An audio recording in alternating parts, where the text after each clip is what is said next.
don't have enough forms. Our next speaker is Congressman Cory Gardner. He was born and raised in Yuma and continues to be involved in his family's business, Farmers Imp, also in Yuma.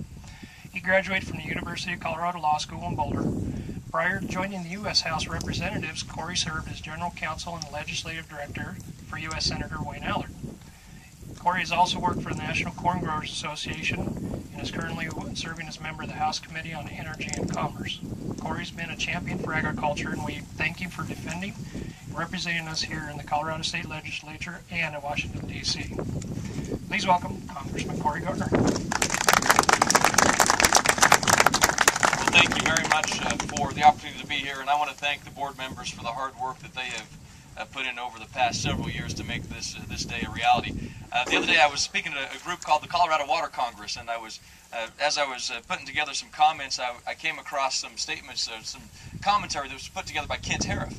Many of you know Kent Harif grew up in Yuma as an author, has written several successful books, and he put together a couple comments about life in the Sandhills. He said a couple things about the weather here, something that is a little bit sporadic, and that you can't necessarily count on moisture every time. He told a story about a fellow who left his double-barrel shotgun out one night, and they woke up the next morning, went out to check it, and one barrel was full of water, the other one was dry. They said that's kind of weather in the Sandhills. And he also pointed out that when Noah was having his water problems, eastern Colorado got a quarter of an inch. And so we continue to face some of those same challenges today, and it's a little bit windy. And he said several years ago, he went out front to the Sandhills, went out the front door, looked down on the ground, and he saw a hat sitting on the ground, and he picked up the hat, and lo and behold, there was a head there. And so he started digging out the fella, and he got down to his waist, and he says, "Hey, buddy, are you okay?" And he says, "Well, I'm fine. I'm on a horse. My partner was walking. You might check with him." So we've certainly been dealing with the weather for a lot of years.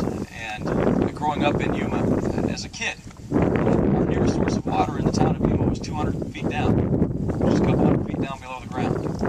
And when you start realizing that, as we went through the state legislature, as you go through working with Senator Allard, as you spend time at the implement dealership, and you realize that it's not just water in the ground that has carved and created eastern Colorado. It's the Republican River, it's the North Fork, it's the South Fork, it's the ditches, it's the work that we've put through, it's Bonnie Reservoir, and what's happened and what could happen and continue to happen in this country. And so when Wayne Aspinall made a very important statement, Congressman Wayne Aspinall, who represented Colorado's 4th Congressional District, he said, in the West, when you touch water, you touch everything.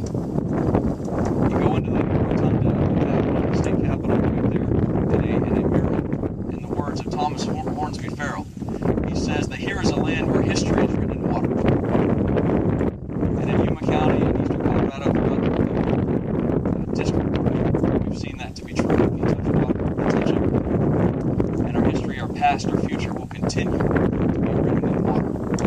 And the work that you have done to make sure that not only existing generations of families will have the opportunity to continue on their farms and ranch in eastern Colorado, but to bring future generations back to eastern Colorado. The work that you've done to make that a reality is to be commended. This country faces enormous challenges. And in Washington, D.C., where you've got now floods and earthquakes, we're waiting for a plague and famine to hit next. They don't necessarily understand that. They ought to be standing right here in your shoes, looking out at some of the problems that we're facing, and to work together to create the solutions that you have, to know that we can indeed create a brighter future. Now, your work's not through, it's not over, but you've certainly put so much time and effort, sweat and tears into this effort to make sure that future generations will be able to continue calling eastern Colorado home and being successful at that. So thank you for the work you're doing. Congratulations on today. We've got a lot more ahead of you. Please let me know how I can help and what we can do to continue making eastern Colorado the most productive agricultural country in this great United States. Thank you very much for the opportunity to be here.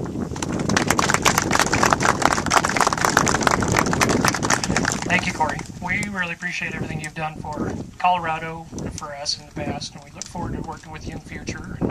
You might be getting a call from us from time to time. Our next speaker